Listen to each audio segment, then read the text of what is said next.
तर सातारा जिल्हा परिषद निवडणुकीच्या दरम्यान तुषार जोशी जे एसटी होते त्यांच्याच सगळ्या ऑर्डर्सवरून दोन्ही मंत्र्यांना संपूर्ण त्या जिल्हा परिषदेच्या बिल्डिंगमधनं बाहेर काढण्यात आलेलं होतं. तिथं धक्काबुक्की झाली. या सगळ्या प्रकरणावरून विधानसभेत परिषदेत राडा सुद्धा झाला. तुषार जोशी यांना सक्तीच्या रजेवरती पाठवण्यात आलेला आहे. कशा पद्धतीने बघता 2 दिवसापूर्वी हेच तुषार जोशी पालकमंत्र्यांच्या बाजूला बसलेले सुद्धा पाहायला मिळाले. नाही, खरं म्हटलं तर त्यावेळेला चव्हाण साहेबांच्या भूमीमध्ये सातारा जिल्ह्यामध्ये अशा प्रकारचा जिल्हा परिषद निवडणुकीला जो काही प्रकार घडला, म्हणजे सत्तेचा उपयोग करून ज्या पद्धतीने लोकशाहीचा खून झाला, हे सर्व अख्ख्या महाराष्ट्राने आणि देशाने बघितलं. हे असं कधीच या महाराष्ट्रामध्ये झालं नव्हतं. दुर्दैव आहे. ही गोष्ट साताऱ्यामध्ये घडली, त्यावेळेला मी सुद्धा तिथं साक्षीदार आहे. मला एक सांगावंसं वाटतं की राज्याचे मुख्यमंत्री, सरकार, याचबरोबर पालकमंत्री सुद्धा जिल्ह्याचा हा मुख्यमंत्र्यासारखाच असतो. त्याला सगळे अधिकार असतात. मग मुख्यमंत्र्यांनी अशा पद्धतीने ज्या वेळेला ही घटना घडली त्याचं गांभीर्य घेऊन त्याच वेळा कार्यवाही करणं गरजेचं होतं. पण पक्षीय राजकारण होतं. मी त्यावर एवढंच सांगेल की 37चा आकडा असताना सत्ता कशी घ्यावी ही लोकशाहीचा नवीन अध्याय सातारा जिल्ह्यामधून सुरू झालेला आहे. आणि मला वाटतं की या सर्व गोष्टीच्या घडामोडी घडल्यानंतर त्याचे पडसाद महाराष्ट्रामध्ये तर उमटले, पण सर्वसामान्य जनतेमध्ये प्रचंड नाराजीचा सूर उभा राहिला. आणि या असलेल्या विधान परिषदेच्या अधिवेशनामध्ये याच्यावर फार मोठ्या प्रमाणात चर्चा सुद्धा झाली. आणि त्यावेळेला कारवाई करण्याच्या संदर्भातला आम्ही सूचना पण केलेल्या आहे. एका बाजूला आम्ही कोर्टामध्ये जातोय, कोर्टामध्ये याला आव्हान करतोय. आम्ही तिथले सीसीटीव्ही फुटेज मागितलेत, अजूनपर्यंत आम्हाला देण्यात आलेले नाहीये. माझ्या माहितीप्रमाणे ज्यावेळेला ही चर्चा झाली तेव्हा सभागृहामध्ये सांगण्यात आलं होतं की याच्या संदर्भातली प्राथमिक कारवाई करायला आम्ही सुरू करू. मला आज कळलेलं आहे की जे एसपी होते, ज्यांनी आपल्या पोलीस अधिकाराचा वापर करून तिथल्या पालकमंत्र्यांना आणि दुसऱ्या मंत्र्यांना, 2 मंत्र्यांना धक्काबुक्की करून पोलिसांनी बळाचा वापर करून ज्या पद्धतीने त्या असलेल्या पदाला ज्या पद्धतीने हे करण्यात आलं होतं त्याच्यावर कारवाई करणं गरजेचं होतं. ही मागणी आम्ही सगळ्यांनी केली. मला आज कळलं की त्यांना सक्तीच्या रजेवर पाठवलेलं आहे. पण मला दुसरीकडून असं पण करतात की त्यांनी अर्जित रजा दिलेली आहे. आता त्याची मी माहिती घेतो. सक्तीच्या रजेवर आहेत का अर्जित रजेवर गेलेले आहेत? जर अर्जित रजेत गेलं असतील तर ते पण थोडंसं एक चुकीच्या पद्धतीने मीडियाच्या समोर येते असं मला वाटतंय. सक्तीच्या रजेवर जात असतील तर परत त्याची चौकशी होऊन तुषार जोशी एसपी म्हणून आल्यापासून महाराष्ट्रामध्ये जिथे जिथे तिथे गेले तिथे तिथे त्यांनी कायदा सुव्यवस्थेच्या ऐवजी तिथं त्यांनी या असलेल्या सरकारच्या बाजूनी भूमिका घ्यायची अशी परिस्थिती निर्माण झाली, अशी चर्चा आहे. साताऱ्यामध्ये ती अपेक्षित नव्हती पण ती झाली. आता सक्तीच्या रजेवर झाल्यानंतर त्यांची बदली किंवा त्याची चौकशी करून कारवाई करणार का हे अद्याप स्पष्ट झालेलं नाही. आज तुमच्या माध्यमातून कळल्यानंतर मी त्याची चौकशी करेन.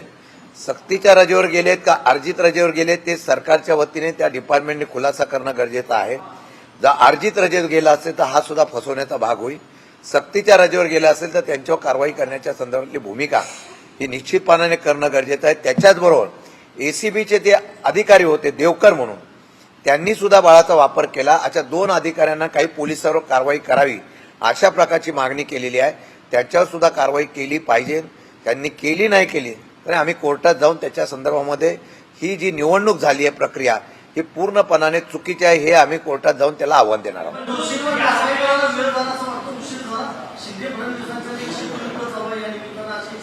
नाही, दोषींवर कारवाई त्याच वेळेला करणं गरजेचं होतं असं आमची मागणी होती. अधिवेशनच्या काळामध्ये सुद्धा तशा प्रकारची मागणी आली, परंतु आज त्यांना तशा प्रकारची सक्तीवर जातात का अर्जितवर त्याची आता माहिती तुम्ही पण घ्या, मी पण घेतो. पण अर्जित रजेवर किंवा सक्तीच्या रजेवर गेल्याचं कारवाई उशीर झाली नक्की आहे. परंतु या सगळ्या सातारा जिल्ह्याच्या राड्या प्रकरणासंदर्भात तुम्ही तिन्ही अर्थात शशिकांत शिंदे म्हणून शंभूराज देसाई, पंकजा पाटील तुम्ही तिघही मिळून एकत्रित साताऱ्यामध्ये मोर्चा आयोजित करणार आहात. 27-28 तारखेला तो मोर्चा होणं अपेक्षित होतं, परंतु तो मोर्चा झालेला नाहीये. दोन्ही नेते कुठेतरी भारतीय जनता पक्षाला शरण गेलेत का? शंभूराज देसाई असतील किंवा पंकजा पाटील? नाही, तसं काही झालेलं नाहीये. काय झालंय की विधिमंडळाच्या अधिवेशनाच्या वेळेला संबंधिताची चौकशी करून कारवाई करू अशा प्रकारचं आश्वासन मुख्यमंत्र्यांनी दिलं होतं. त्या बैठकीच्या वेळेला आम्ही पण होतो. त्या बैठकीच्या वेळेला ती कारवाई करू अशा प्रकारची सूचना केली होती. सभागृहात ती मांडणी होती. आज ही प्राथमिक अशा प्रकारची जर कारवाई झाली तर त्याची सुरुवात असेल असं वाटतं. माझ्या माहितीप्रमाणे आता आम्ही 28-29ला मोर्चा काढायचं नक्की केलं होतं, परंतु कारवाई प्रक्रिया करण्याचं आश्वासन मुख्यमंत्र्यांनी दिल्यामुळे या असलेल्या आश्वासनाची पूर्तता कधी होते ते बघू. 4 तारखेला परत सभापतींच्या निवडणुका आहेत. या वेळेला सुद्धा पोलीस, लोकशाही या सगळ्याचा आराखडा बघून परत पुढे आम्ही 100% मी आज सांगतो जबाबदारीने, सातारा जिल्ह्यातल्या जनतेमध्ये प्रचंड नाराजगी आहे. नुसता आवाज जरी दिला असता तरी हजारो लोक रस्त्यावर उतरले असती, नाराजीचा निषेध केला असता. हे सत्य परिस्थिती आहे. परंतु 4 तारखेच्या घडामोडी आणि बाकीच्या काही राजकीय घडामोडी बघितल्यानंतर पुढे तो निर्णय 100% घेतला जाईल. पण या एकूण घटनेमध्ये देवेंद्र फडणवीस यांनी एका दगडात 2 पक्षी मारल्याचं पाहायला मिळालं. एक म्हणजे पोलीस बळाचा वापर करून जिल्हा परिषदेची निवडणूक जिंकली आणि दुसरं म्हणजे मित्र पक्षाला पुन्हा एकदा खुश करण्यासाठी दोषींवरती कारवाई केली. नेमकं जे साध्य करायचं होतं फडणवीसांनी साध्य केलं अशी देखील चर्चा आहे. नाही, मला एक तुमच्या प्रश्नातून एवढंच विचारायचं आहे की अध्यक्ष कोणाचा होत होता, उपाध्यक्ष कोणाचा होत होता? त्यांच्या मित्रपक्षाचाच होत होता. मग मित्रपक्षाचा अध्यक्ष उपाध्यक्ष होत असताना तो काय राष्ट्रवादीचा तुतारीचा होत नव्हता. आम्ही तर अजितदादांचा शब्द होता म्हणून तुतारीवरचे उमेदवार सगळे घड्याळ उभे केले होते. त्यांचा होत असताना त्यांनी ही ईर्ष्या का केली मित्रपक्षाच्या बरोबर, तर तो प्रश्न त्यांनाच विचारा. खरं म्हटलं तर सत्ता फक्त वापरण्यासाठी मित्रांचा उपयोग करायचा का आणि मग सत्ता मिळवण्यासाठी त्या मित्राला सुद्धा खाडीत घालायचं का, हा संदेश त्यांनी ह्या ठिकाणी दिला का, ही शंका मला साकारता येत नाही. मला वाटतं हा प्रश्न मला विचारण्याच्या ऐवजी त्यांना विचारा. विधानसभेला एक न्याय आणि विधान परिषदेला दुसरा न्याय अशा प्रकारचे एकत्रित या प्रकरणामध्ये बाहेर आले. तालिका अध्यक्ष म्हणून जेव्हा दिलीप मामा लांडे होते तो निर्णय अंमलात आणला, नंतर मागे घेतला.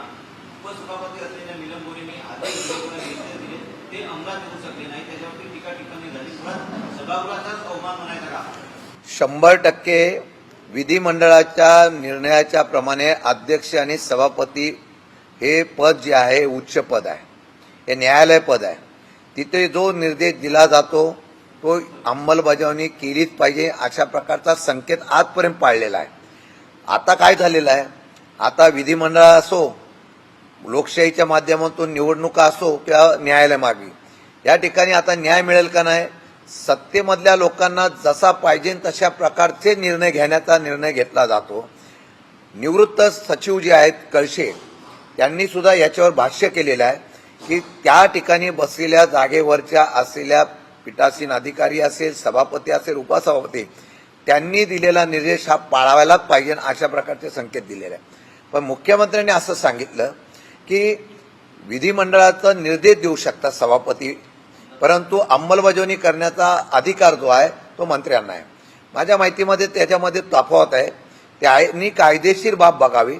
जर त्यामध्ये असा एक निर्णय झाला, हल्ली कायदे काही करतात, एखाद्या मताच्या अधिकारासाठी सुद्धा एक नगर परिषद घ्यायची म्हटली तरी एकासाठी कायदा बनवला जातो. ही आताची लोकशाही आहे. पण माझं स्पष्ट म्हणणं आहे की जर तशा पद्धतीचा निर्णय झाला तर सभापती आणि अध्यक्षपद हे नावाला राहील आणि हा संदेश महाराष्ट्राला, लोकशाहीला घातक आहे. प्रकरणामध्ये नीलम गोरे यांची एसआयटी मार्फत चौकशी व्हावी, त्यांचे आर्थिक संबंध असल्याचं कृती देसाई यांनी आरोप केलेला. त्यांच्या भेटीगाठी असतील, त्यांनी भेटल्या देखील खरातबरोबरचे भेटलेले आहेत नीलम गोरे. नीलम गोरे हे मंत्रिपदासाठी खरातकडे भेटायला गेले होते असा दावा कृती देसाई. नाही, आता त्यांनी दावा केला, एसआयटी चौकशी चालू आहे, मुख्यमंत्र्यांनी त्याच्यात गांभीर्य घेतलेलं आहे. खरं म्हटलं तर खरात ऑपरेशन कशासाठी नक्की झालं आहे याचा शोध तुम्हीच घ्या. की असे महाराष्ट्रामध्ये अनेक बाबा, अनेक अशा प्रकारचे ज्योतिष सांगणारे आहेत, पण खरातांचं प्रकरण एवढं मोठ्या प्रमाणात बाहेर आलं हे खरं म्हटलं तर निंदनीय आहे आणि त्यांच्यावर कारवाई झाली पाहिजे. ही भूमिका महाराष्ट्रातून नाही तर देशातून आहे. कारवाईची प्रक्रिया एसआयटी करते, परंतु त्याला अजून काही अँगल आहेत का याचा सुद्धा शोध घेणं एसआयटीचं काम आहे. त्याला निश्चितपणाने त्या ठिकाणी त्याचं स्पष्टीकरण ज्यावेळी येईल, मग अनेक लोक तिथे जात होती, अनेक लोक त्यांच्यावर हे करत होती आणि मला वाटतं दिल्लीला सुद्धा खरात गेले होते असं कळतंय. मग दिल्लीला गेले होते ते कशासाठी गेले होते त्यांच्यावर ते दिल्लीला गेले म्हणून कारवाई करण्यात हे झालंय का याचा शोध मला माहीत नाही, परंतु खराब प्रकरणामध्ये जे कोणी असतील त्यांच्या संदर्भातली चौकशी करून तशा पद्धतीने कारवाई करण्याच्या संदर्भातला अधिकार हा एसआयटीला मुक्तपणाने असावा. चाकणकर असेल किंवा सुनील तटकरे असतील यांचे या अशोक खरातबरोबर आर्थिक व्यवहार होते. नंतर अशोक खरात यांची संपत्ती मोठ्या प्रमाणात आहे. पोलीस देखील दावा करतात की यांच्यामध्ये हवाला कनेक्शन पण मोठ्या प्रमाणात आहे. त्यामुळे आणि सुषमा अंधारे म्हणतात की रुपाली चाकणकर आणि सुनील तटकरे हे वारंवार अशोक खरातला का भेटायचे. या दोघा नेत्यांची खरं तर संपूर्ण विस्तृतपणे चौकशी झाली पाहिजे अशी त्यांची मागणी. बऱ्याच लोकांनी यामध्ये ज्या लोकांचे संबंध असतील त्या लोकांची चौकशी होणं गरजेचं आहे. मला वाटतं की म्हणून मी मगाशी म्हणालो की खरात हे प्रकरण नुसतं एवढ्यापुरतंच मर्यादित आहे, त्याला वेगळे अजून कुठले अँगल आहे आणि म्हणून या सर्व गोष्टीच्या मध्ये ज्यांची नावं येतात त्या नावाच्या पाठीमागे आता हे प्रकरण किंवा कुठल्या प्रकारची चौकशी कुठल्या अँगलने सुरू झाली काय झाले हे आम्हाला माहीत नाही. एक तर मुख्यमंत्री आणि त्यांचे असलेले अधिकारी यांना ही कल्पना असेल. त्यामध्ये त्यांनी ज्यांच्यावर कारवाई केली त्याला वेगवेगळ्या प्रकारच्या चर्चा पण आहेत. सभागृहामध्ये अजितदादांचा विषय निघाला, त्याच्यावर पण चर्चा झाली. त्यानंतर काही लोकांनी आपल्याला काय पद मिळावं म्हणून केलंय का याच्यावर पण चर्चा झालेली आहे, त्याच्यावर शंका व्यक्त केली जाते. आता हे खुलासा करण्याचं काम खरं म्हटलं तर एसआयटीचं आहे. त्यांनी अजूनपर्यंत कुठल्या प्रकारचा राजकीय खुलासा केलेला नाही, पण बाकीच्या प्रकरणामध्ये ते चौकशी करतायत. ज्यांचे लागेबंधे या असलेल्या प्रकरणाचे आहे त्या लोकांवर कारवाई करण्याच्या बाबतीमध्ये त्यांनी निर्णय घेतलेला आहे. सुनील तटकरे यांचे रायगडमध्ये एक व्यावसायिक कनेक्शन देखील समोर आलेले. चौधरी नावाचे जे व्यावसायिक आहेत त्यांच्याशी त्यांचा संपूर्ण संबंध पाहायला मिळतोय. 2 दिवसापूर्वी ज्या पद्धतीने सुषमा अंधारेंनी पत्रकार परिषद करून दावा केला होता, मात्र या सगळ्याची पुष्टी पण आता समोर येताना पाहायला मिळतात. हे कागदपत्र असतील किंवा इंटरनेटवरती देखील हे कनेक्शन आता दोघांची नावं देखील पाहायला मिळतात. या गोष्टीची मला पूर्ण कल्पना नाही. मी वाचून आणि बघून ऐकण्यात आलेलं आहे. मला वाटतं की याचा आणि त्या याच्याशी खरात प्रकरणाशी काय संबंध आहे का कनेक्शन आहे का याची कल्पना नाही. पण एखाद्याने कुठे पार्टनरशिप केली, काय पार्टनरशिप केली, ती कशी केली आहे, की वैधरित्या केली आहे किंवा वेगळ्या पद्धतीने केली आहे याच्या बाबतीमध्ये तक्रार प्राप्त झाली आणि त्याच्यावर कोणी जर आक्षेप घेतला तर त्याची चौकशी त्या खात्याची लोक करतील. तुमच्या पक्षाकडून वारंवार विलिनीकरणाची चर्चा होत होती की दादांच्या पक्षातले नेते नाकारत होते पूर्णपणे, पण आता सूर बदललाय. सगळे भुजबळ असं म्हणतात की एकांगी चर्चा होऊ शकत नाही. आता पक्षाची भूमिका काय आहे, काही चर्चा सुरू आहे का? मला वाटतं की आता ही कुठलीही चर्चा आम्ही त्या दिवशीच सांगितलं होतं की ही चर्चा आम्ही थांबवलेली आहे. काय दादांचं जे स्वप्न होतं, दादांची जी इच्छा होती त्यावेळेला आम्ही पूर्ण केली. जिल्हा परिषद, नगरपालिका, महानगरपालिका आम्ही एकत्रित लढलो. त्याच्यानंतर त्या चर्चेच्या दरम्यान अशा प्रकारची चर्चा पण पुढे निघाली की आता विलिनीकरण करण्याच्या बाबतीमध्ये तुम्हीच पुढाकार घेताय. त्या पुढाकाराच्या संदर्भामध्ये आम्ही स्पष्ट शब्दात आमची भूमिका मांडली. त्यानंतर त्याच्यावर आमचे आरोप झाले. आम्ही सांगितलं तर ही चर्चा आम्ही थांबवलेली आहे. परत ही चर्चा सुरू झालेली आहे. या असलेल्या चर्चेमध्ये आजच्या घडीला आमच्या पक्षाकडून कुठल्याही प्रकारचा विषय नाही. एक मिनिट. त्यामध्ये या सर्व गोष्टीच्या बाबतीमध्ये आम्ही आता सध्या महाराष्ट्रामध्ये पक्ष बळकट करण्याच्या संदर्भातले निर्णय घेतलेला आहे. आजपासून 4 दिवस पक्ष कार्यालयामध्ये पूर्ण पक्ष बांधणीच्या संदर्भामध्ये मी असेल, आम्ही पदाधिकारी बसून पूर्ण पक्ष नवीन जोमाने बांधायचा आहे. पवार साहेबांचा सूचना असल्यामुळे या बाबतीमध्ये आम्ही कार्यक्रम सुरू केलेला आहे आणि त्याचबरोबर पवार साहेब सुद्धा स्वतः सगळ्यांशी संवाद करून प्रत्यक्ष त्या भागाला त्या दौरा करून भेटी देतील आणि पक्ष मजबूत करण्याचा आज आमच्याकडे अजेंडा आहे. बाकी कुठला अजेंडा आता नाही. ऑपरेशन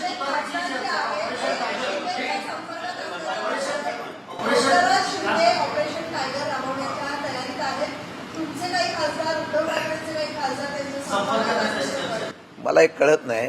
वाघमारेताईंना पहिली संधी मिळाली राज्यसभेला, ते जनतेचे प्रश्न मांडावे म्हणून ते बोलतील अशी अपेक्षा आहे. तिथं गेल्यानंतर ऑपरेशन कधी करायला लागले मला कळत नाही. आणि ऑपरेशन टायगर, ऑपरेशन तुतारी, मला वाटतं की त्यांनी सध्या जनतेच्या प्रश्नावर लक्ष द्यावं. आपण पहिली संधी मिळाली आहे तर ती पहिली संधी आता जी काय अमेरिका, इराण, इराकच्या युद्धामध्ये जो काय परिणाम झालेला आहे लोकांच्या असलेल्या अडचणीवर द्यावं काल त्यांच्या असलेले संजय शिरसाट त्यांच्या असलेल्या रिक्षा चालकांनी अश्रू अनावर दाखवले, त्याच्यावर त्यांनी लक्ष द्यावं. एवढंच नव्हे तर मंगलप्रसाद लोढांनी सांगितलेलं आहे, एका वेळेला मुख्यमंत्री म्हणतात, एका वेळेला देश म्हणताय की नाही नाही अशा प्रकारची कुठल्याही प्रकारची अडचण नाही, LPG ग्लास भेटणार आहे. मी तर बोलतो हॉटेलमध्ये सुद्धा आता गर्दी कमी व्हायला लागलेली आहे, इथं मेनू कार्ड आता कमी व्हायला लागलेलं आहे. आणि हे म्हणतात लॉकडाऊन होणार नाही, काही होणार नाही. ह्या सगळं प्रश्नाच्या संदर्भामध्ये टंचाई, युद्ध परिस्थिती आणि येणारा भविष्यातलं संकट याच्यावर त्यांनी लक्ष द्यावं. माझ्या माहितीप्रमाणे पवार साहेबांच्या आणि सुप्रियाताईंच्या बरोबर आमचे खासदार दिल्लीमध्ये या सर्व गोष्टीवर आक्रमकतेने बोलतायत, बाजू मांडतायत. आमचं ऑपरेशन काही नाही. कसं आहे की ज्यावेळेला एखाद्या वेळेला ऑप्शन निर्माण होतो महाराष्ट्रामध्ये एखाद्या पक्षात, आणि तो ऑप्शन आहे पवारसाहेब. पवारसाहेबांच्या असलेल्या पक्षाची परत ज्यापर्यंत या पवारसाहेबांच्या पक्षाला सारखे चर्चेमध्ये आणण्याचा प्रयत्न कोण का करतंय, कशासाठी हे ऑपरेशन केलं जात आहे, राज्यात पण होतं आणि केंद्रात पण करण्याचा प्रयत्न होतोय. मला वाटतं त्याची भीती आमची लोकांची आणि पवारसाहेबांची भीती अजिबात नाही, अजिबात नाही, अजिबात नाही. खरं म्हटलं तर एवढा बहुमत असताना लोकशाहीच्या माध्यमातून काम करताना आता हे नवीन कशाला फोडाफोडीचा प्रयत्न करतात मला कळत नाही. दुसरीकडे एक शेवटचा प्रश्न नोंदायचा येतो साताऱ्यावरती. साताऱ्यात उषा जोशी यांना अर्जित रजेवरच पाठवलं असल्याचं आता समोर येत आहे.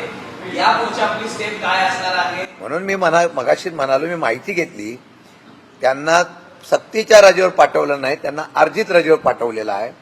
म्हणजे हे तोंडाला पानं पुसण्याचा प्रकार होतो का हा प्रयत्न बघायला लागेल. आणि याच्या संदर्भामध्ये जे जे दोषी आहेत त्यांच्यावर कारवाई केली पाहिजे. जर कारवाई केली नाही तर लोकशाहीचा या ठिकाणी दिवसा डवळ्या खून पाहायला मिळालेला आहे, त्याच्यावर आम्ही 100% आवाज उठवतो. सोशल मीडियावर काल एक व्हिडिओ व्हायरल होतोय. आदित्य ठाकरे हे मोहित कंबोज यांच्या मुलीच्या वाढदिवसानिमित्त जात आहेत. नंतर ह्याच मोहित कंबोजच्या विरोधात ठाकरेंनी रान पेटवलेलं होतं, त्यांच्या विरोधात ती लढाई लढलेली होती. याच मोहित कंबोजने तुमचं महाविकास आघाडीचं सरकार पाडलं असा देखील दावा केला होता आणि आरोप केलेले होते. परंतु त्यांच्या मुलीच्या लग्नाला तुमच्या आता हे बघा, राजकीय याच्यातून हेवे दावे होत असतात, त्यावेळेला वैयक्तिक कोणाचा सुखदुःखामध्ये कोण गेलं तर त्याला वेगळा अँगल लावू नये. पण मला वाटतं की मोहित कंबोज आता राजकारणाच्या अलिप्त होऊन व्यावसायिक झालेले असल्यामुळे त्यांना सगळ्यांचे त्यांचे चांगले संबंध आहेत.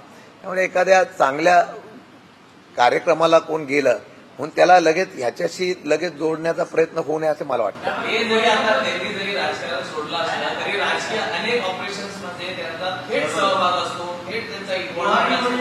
आणि अशातच आपलं महाविकास आघाडी सरकार पाडण्यामध्ये देखील त्यांचा मुख्य हेतू असताना देखील जर का आपलेच मित्र पक्षातले नेते त्यांना भेटायला जात असेल तर नक्कीच सवाल उपस्थित. आता हा प्रश्न त्यांना विचारला, मी माझ्या पद्धतीने खुलासा केलेला आहे.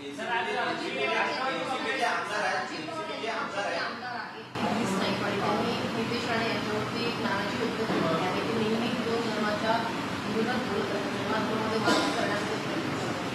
अनेकदा मुख्यमंत्र्यांनी सुद्धा त्यांना समजवण्याचा प्रयत्न केला आहे. मात्र तरी सुद्धा नितेश राणे थांबत नाही, मुख्यमंत्र्यांना ओव्हरटेक करण्याचा प्रयत्न करतात असं त्यांनी. त्यांच्या पक्षाचा अजेंडा तोच आहे ना.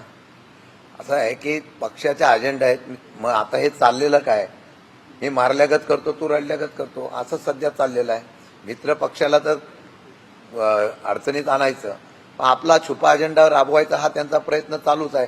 नाहीतर एखाद्या वेळेला आज मुख्यमंत्री एवढे शक्तिशाली आहे की ते काही करू शकतात. त्यांना ओव्हरटेक करण्याचं धाडस मला वाटत नाही नितेश राणे करतील. सर, राष्ट्रवादी काँग्रेस पक्षाच्या इंदापूर तालुक्याच्या जिल्हा परिषदेच्या नवनिर्वाचित सदस्यांचा सत्कार समारंभाचा कार्यक्रम होता 2 दिवसापूर्वी. त्या कार्यक्रमाला त्यांचे पक्षाचे प्रदेशाध्यक्ष सुनील तटकरे उपस्थित होते. स्टेजवरती मोठा मोठा बॅनर होता. परंतु त्या बॅनरवरनं राष्ट्रवादी काँग्रेस पक्षाचे विद्यमान राष्ट्रीय अध्यक्ष सुनेत्रा पवार असतील किंवा अजित पवार असतील, शरद असतील, प्रफुल्ल पटेल असतील, या सगळ्यांचेच फोटो गायब होते. फक्त 3च जणांचे फोटो होते, ते म्हणजे तटकरे परिवारातले 3 नेत्यांचे फोटो होते. अशा पद्धतीने बघता की अजितदादाच्या निधनानंतर ही सगळी पक्षात वेगळी घडामोड आहे. हा अचानक झालेला अपघात आहे का योगायोग आहे मला माहीत नाही. मला वाटतं की ज्यावेळेला एखाद्या वेळेला वेगवेगळे विषय चर्चेला येतात तेव्हा प्रामुख्याने सगळ्या गोष्टीची जबाबदारी आणि बारकाईने लक्ष ठेवणं गरजेचं आहे. हे जर स्पष्टीकरण नंतर येत असेल की एखाद्या पंचायत समितीचा कार्यक्रम होता वगैरे, पण ते लगेच दिसून आलं. तर आम्हाला दिसलं की आम्ही लगेच दुरुस्ती करण्याचा प्रयत्न करतो. तो जर झाला नसेल तर मला वाटतं की ते चर्चेला विषय मिळतो. आणि मला वाटतं की तशी भावना काही त्यांच्या लोकांच्या मनामध्ये आहे म्हणून तसं बॅनर छापला काय मला माहीत नाही. परंतु अजितदादा हे पक्षाचे सर्वस्व होते. ज्या पद्धतीने त्यांनी पक्षाच्या बाबतीमध्ये काम केलं, त्या दादांच्या असलेल्या विचाराला कायम मला माहीत नाही, पण आता हल्ली सारखं तटकरे साहेबांकडून सारखं अजितदादांचं आणि त्यांच्या पक्षाच्या बाबतीमधलं स्पष्टीकरण येत आहे. मला वाटतं की त्यांची काळजी त्यांनी घ्यायला पाहिजे नव्हती, पण ती कोणी घेतली नसेल तर त्याचा योगायोग म्हणता येत नाही. परंतु ते झालंय, त्या अवधानातून झालं का मुद्दाम झालं हे मला सांगता येत नाही. सर, एक शेवटचा प्रश्न. तुमचा तुम्ही आज कार्यक्रम ठेवलाय सत्काराचा सगळा, जिल्हा परिषद, पंचायत समिती, नगरसेवक सगळ्यांचा सत्कार ठेवला. सत्काराला कोणत्या लोकप्रतिनिधींना बोलवलं? कारण की तुम्ही जिल्हा परिषद निवडणूक असेल, नगर परिषद निवडणूक असेल, या पंचायत समितीच्या निवडणुका असतील, या तुम्ही घड्याळ्याच्या चिन्हावरती लढला. कारण की दादा त्यावेळेस तुमच्या सोबत होते, त्यामुळे घड्याळ्याच्या अधिकृत चिन्हावरती तुमचे सगळे लोकप्रतिनिधी निवडून आलेले. हे सगळे लोकप्रतिनिधी आजच्या या सत्कार समारंभाला उपस्थित राहणार. काय झालं की निवडणुका झाल्यानंतर सातत्याने निवडणुका होत्या आणि त्यामुळे आमच्या लोकप्रतिनिधी जे निवडून आलेत, नगरपालिका, नगरपंचायत, जिल्हा परिषद, पंचायत समिती, प्रतिकूल परिस्थितीमध्ये निवडून आले. मुद्दाम सांगतो की आज सध्याच्या ह्याच्यामध्ये ज्या पद्धतीने निवडणुका होतात तरी सुद्धा फक्त पवारसाहेबांच्या असलेल्या पक्षाची निष्ठा आणि पक्षाचं प्रेम यातून जे निवडून आले त्या बहादरांचा आम्ही या ठिकाणी जे निवडून आले त्या सदस्यांचा आम्ही सत्कार करतो. हे करत असताना काही ठिकाणी घड्याळ्यावर आम्ही उभे केलेले आहेत, त्यांना सुद्धा बोलवलेलं आहे. शेवटी ते पक्षाची बांधील आहे. त्यामुळे मला वाटतं की तो तांत्रिक मुद्दा बाजूला ठेवला तरी मला वाटतं की त्यांचा सन्मान करणं, त्यांनी आमचा शब्द मानलेला आहे आणि त्यांचा सत्कार करणं हे कर्तव्य समजून आम्ही करतो. तांत्रिकदृष्ट्या त्याच पद्धतीने मी बोलतोय की जर तांत्रिकदृष्ट्या बघायला गेलं तर मग त्या पक्षाकडनं त्यांच्यावरती कारवाईची तांत्रिक तलवार सुद्धा राहील. तुमच्या इथे जर एखाद्या सदस्याचा सत्कार केला म्हणून त्यांनी पक्षभंग केला असं होत नाही. त्यांनी पक्षाची तिथे भूमिका त्यांच्याबरोबर कायम ठेवलेली आहे. परंतु तो आमचा कार्यकर्ता होता म्हणून त्याचा सत्कार करणं असं अयोग्य असं मला वाटत नाही. तिथे त्यांनी पक्षाच्या लेवलवर तिथं त्यांची भूमिका ते ठाम ठेवतील.